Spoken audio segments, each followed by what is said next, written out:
Hey guys, I want to welcome you to the weekly Wednesday for the Financial Freedom newsletter, where every week, every Wednesday, we delve into something inspirational, motivational, something excerpt taken from the Financial Freedom weekly newsletter.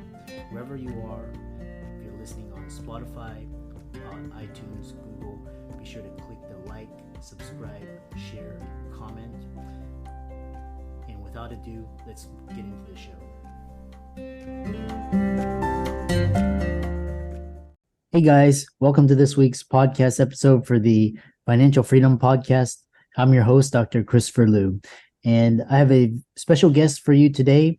He's Chad Harward. He's founder and CEO of Pinpoint Management. He's got a number of experience, especially in the business area, and he's going to talk about business results, owning a business, what to do, how to grow, how to scale, what to do if you feel like you're stuck. And it's going to be a very interesting conversation. So Chad, welcome.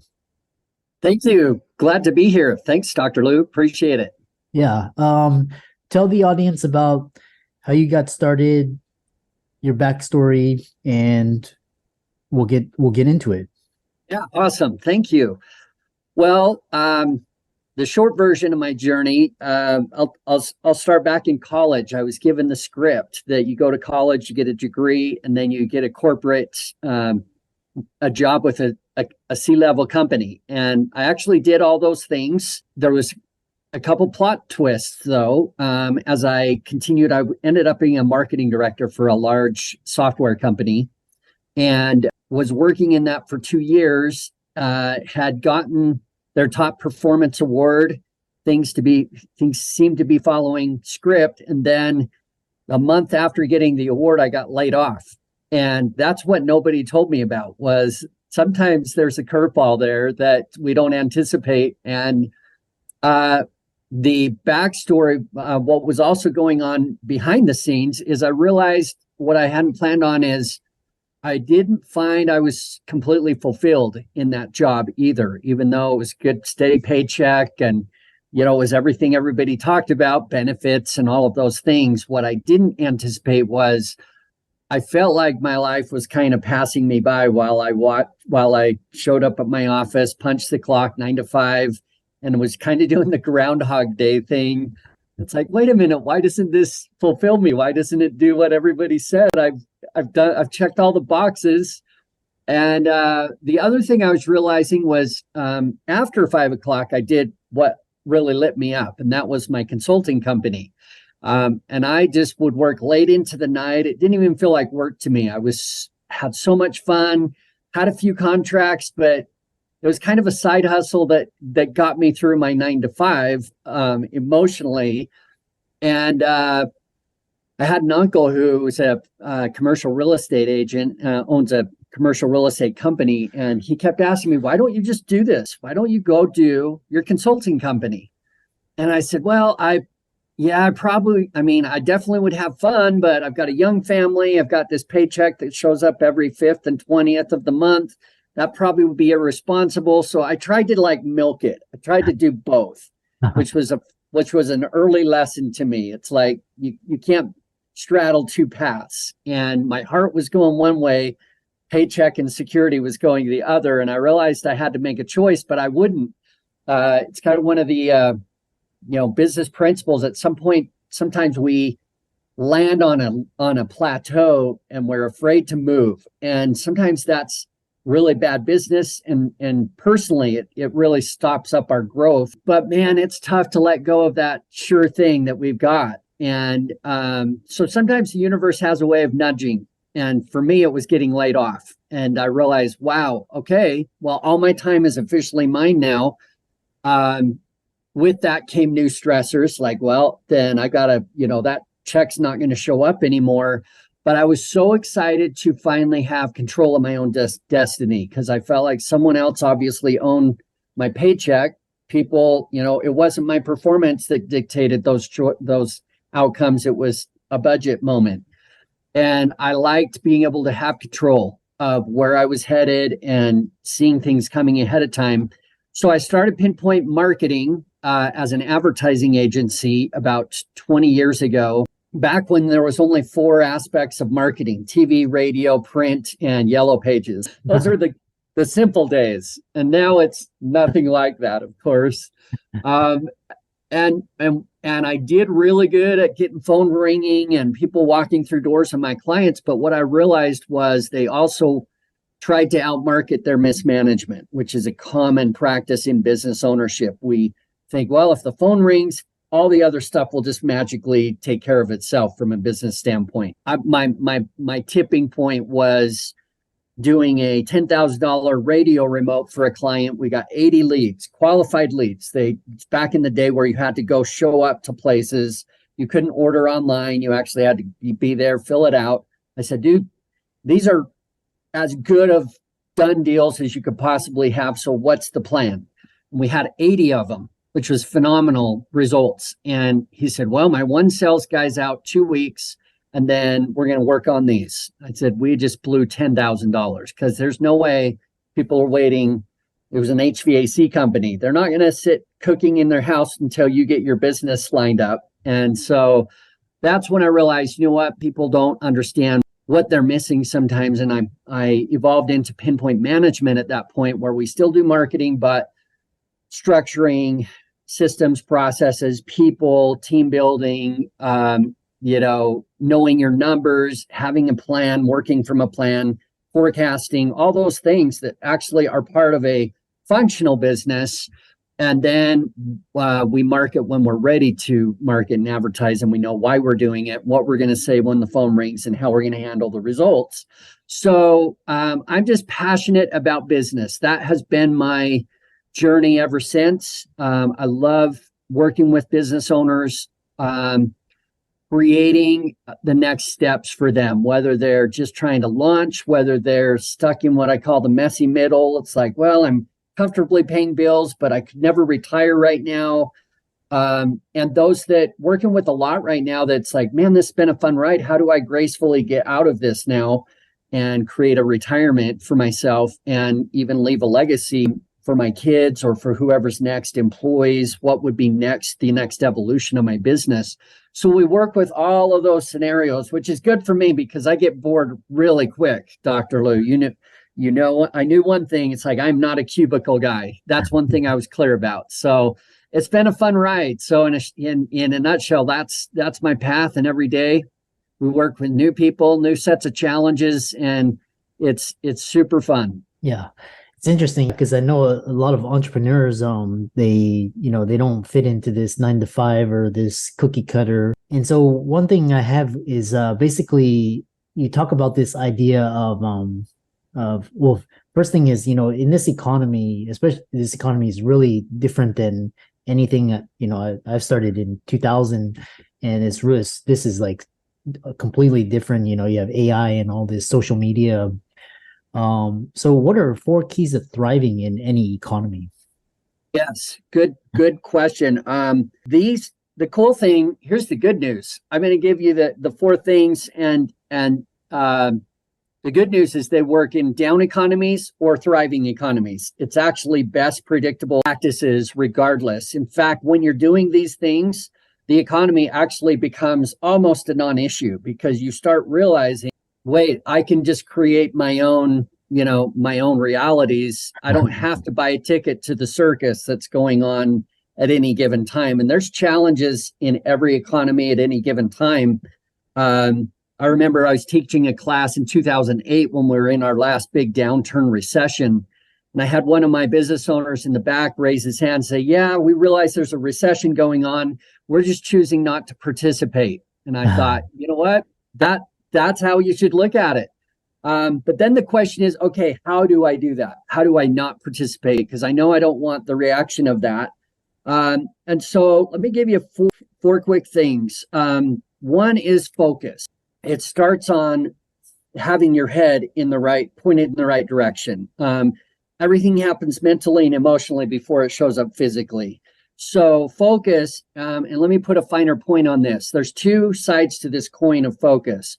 The first is things that are 100% out of my control that absolutely impact my business. things like economy, government, competition, clients' financial position, interest rates, anything that you literally have no weather, natural disaster, government decisions, all kinds of things. There's a whole list of them that we have 0% control over. And then on the other side of the coin, there's another list of things that are 100% in my control that absolutely impact my business, which are working from a plan, knowing my numbers, having a clearly defined exit, building a quality team, knowing who are my best clients and seeking after those, having a marketing strategy, execution, and speed of execution. How fast do I make changes when I'm getting signals that there's a slowdown coming? Doing SWOT analysis, really knowing what my strengths, weaknesses, opportunities, and threats are, and then putting plans around those. Long list on that side of the fence too. Now, let me ask you, Dr. Lou, of those two sides, out of control, in control, which side would you guess most of us focus on most of the time? I'll probably say 90% of people focus on things that are out of their control. Correct. Exactly. And we're fed by that every day with the media. I mean, they're constantly talking about the sky is falling, the word Armageddon's here in one form or another. And then we go to bed and try to have a good night's rest, right? So it's like none of those things I can control. I don't know, when we just know, yep, there's always the possibility that those things are going to happen, but I can't do a single thing about it. And so interestingly, there's actually a mathematical equation that directly affects our financials to this too. There is a cost to this emotional focus where our most valuable asset outside of ourselves as the business owner, and our business is an extension of us, our experience, our skill sets, what we bring to the table. The most valuable asset we have is time. Time's more valuable than money because I can make more money with more time, but I can't go borrow more time. So if that's true, every minute I spend expensing on the out of control side of my life takes one more minute out of the side where I actually can be doing something about it. In fact, so there's one thing that powers the out of control side, which is hope. All I can do is hope for the best with any of those 0% control things. The one thing that powers the in control side is action. I have to do something to make all those things happen. It means instead of thinking or worrying about it, I'm actually doing something. I'm actually not even talking about it. I'm putting things in place. I'm engaging.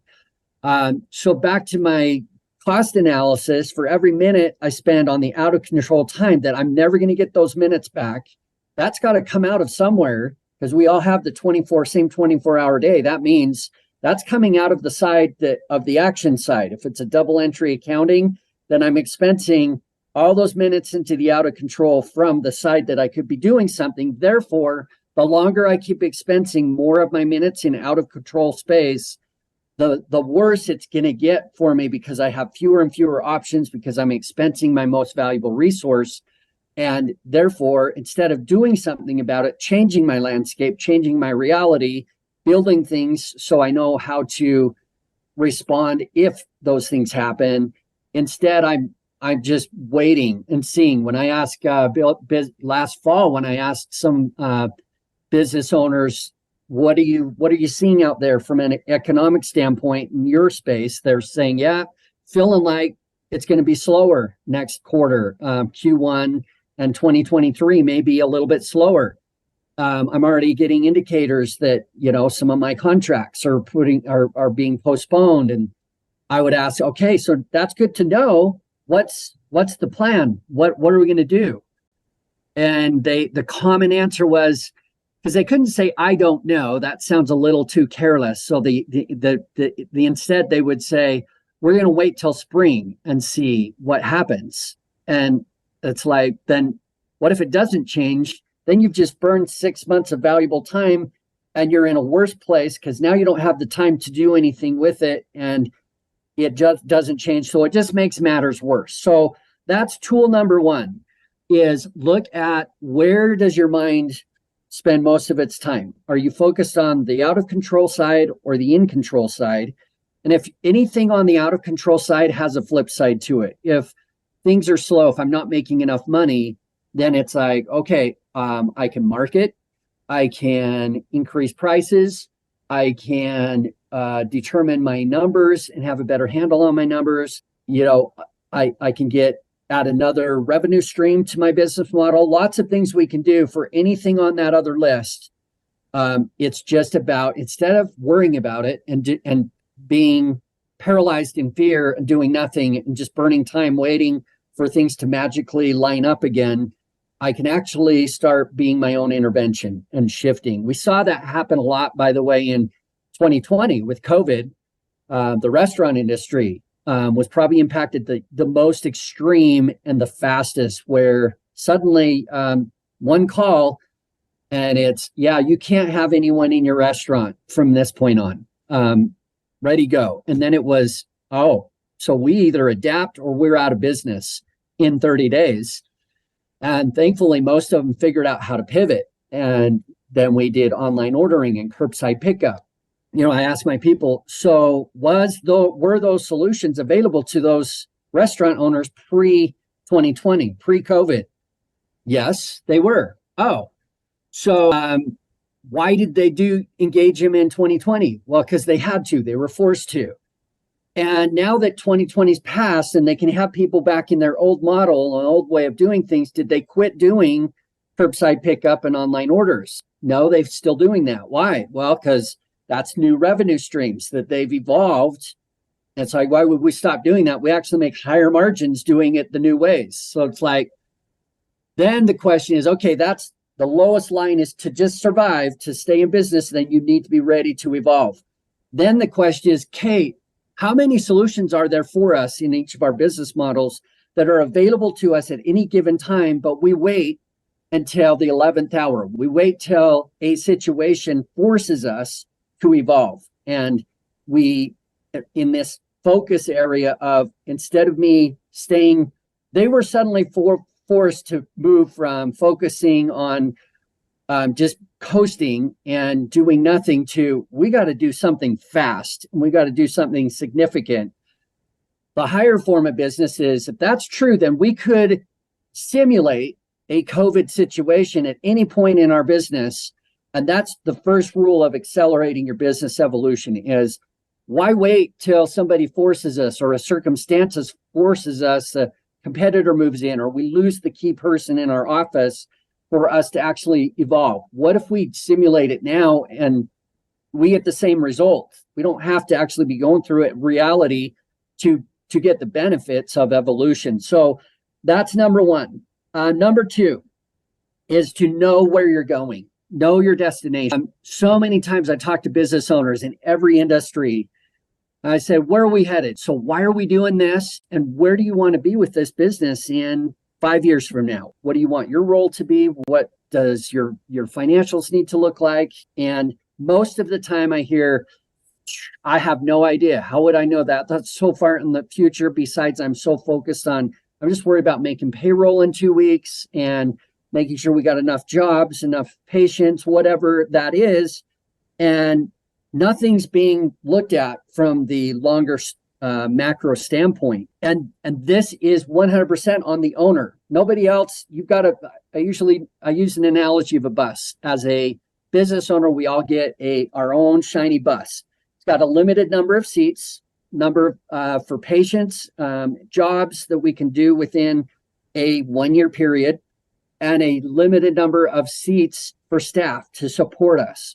And there's one seat for the driver, and you can't delegate driving the bus. Why? Because it's your bus, it's your dream. So two things the driver needs to know is, where am I going, which would be on the front of the bus. And I talk to business owners all the time that clearly they have nothing on the front of their bus. They're just driving the bus, going through a day-to-day, churn and burn, getting jobs done, taking care of, providing a product or service. But there's clearly no direction. And eventually, not surprisingly, they just kind of run out of fuel. They run out of gas and people get on the bus, go, hey, where are we going? So what's our direction? What difference are we making? What's my role in where this bus is going? And because they don't know where they're headed, they definitely don't know how to show other people how to leverage and support them. And the problem is, this is where you lose really good people, because really good people, top level staff and employees, they need metrics, they need direction, they need specifics, they need to know they're making a difference. And that means I need to know that and be able to communicate that to my team, knowing where you're going. So first criteria of destination, there's three elements. It's got to matter emotionally. It has to light us up, just like it did from our first day. If it doesn't light us up, it doesn't matter what tools you have, that you're not going to be willing to pay the price. You won't take the risk. You won't have the urgency. It's got to get us excited. I've talked to business owners who, just last week, owner of a plumbing company, I said, so where are you headed, Lane? Where are we going in 5 years? Well, that's the big question, because honestly, this was my dad's business. I took it over for him, but it's boring to me. I don't like plumbing. It's super boring and it doesn't light me up. And I said, well, that's a problem, because nothing else we do from this point is going to stick if you don't have a true north that matters to you, a bigger purpose. And I asked him, when you have time to do whatever you want with your family, what do you like to do? He said, we all love to hunt. My kids love going with us. They love camping. They love to hunt. And I said, what if your next stage is a family hunting guide business where your kids work with their kids, you and your wife work with the couples, and it's a full family experience that you take full families on these experiences hunting. You get to do what you all love to do when you have time to spend however you want, doing what you love, teaching your kids how to run a business. And by the way, you make really good money doing it. How does that sound? And he said, wow, sign me up for that. Then I flipped it back. So what does that mean then? If that's where we're going, what does that mean today about your plumbing company? Well, that means for every minute I free up of my time and every dollar profit I make, I'm that much closer to my family guide business. And then it mattered. Now we shifted the context and the lens onto something that really lit him up. And then the next step, once you've got that, then you've got to have a dollar amount. What's the dollar amount that financially you can pay off all your business debt, your loans, your personal debt, home, cars? So nobody owns you at that point. And then the rest in the bank, you can live off the interest and maintain your desired lifestyle at this point B. There's a net master number for that. So we've got to know the number. Then we can reverse engineer that back to every patient I'm serving. Every proposal I make has to line up mathematically with that number. And that means there's a timeline too. What's the maximum amount of time is the third element that I want to drive this bus. And I say, well, I don't want to be doing this more than 5 years. I got 5 years left of me. And then I want to have some choices. And it doesn't mean, by the way, that that means that we retire at 65. That's what society has set up is when we get out. There's plenty of people that retire at 25. We determine, because that's the benefit of owning your bus. You get to determine timing and what that looks like when the bus is parked. And so knowing, okay, I got 5 years left, that means over the next 5 years, every patient I service, our financials need no less than 20% net profit, let's say month over month, that I put away in a side exit fund and pay myself first, not last, and the most, not the least, as we do as business owners sometimes.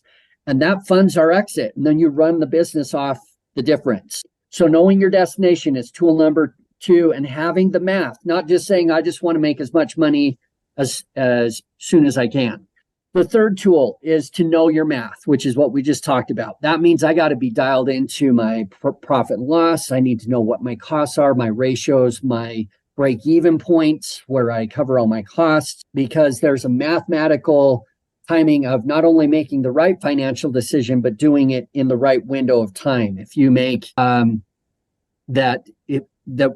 we're making decisions quickly, then we're able to predict mathematically where we're going.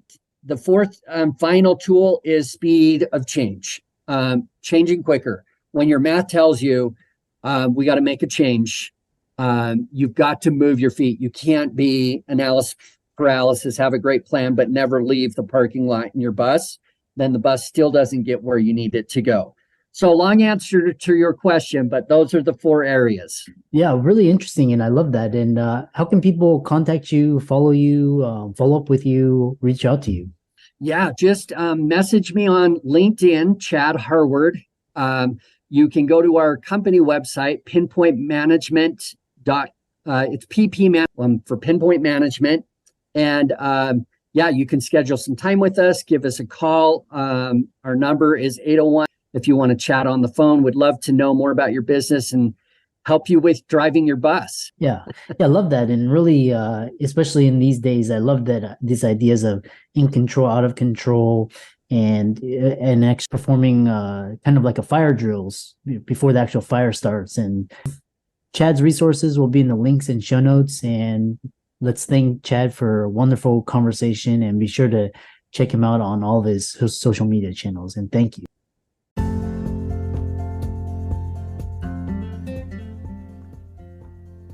I hope you really enjoyed that wonderful, inspirational, motivational piece. Again, wherever you are listening, if you liked it, be sure to like, comment, share, subscribe. We're on everywhere: Spotify, iTunes, Google, Amazon, Audible. And without much ado, be sure to thank this show's sponsors, and we'll see you next week.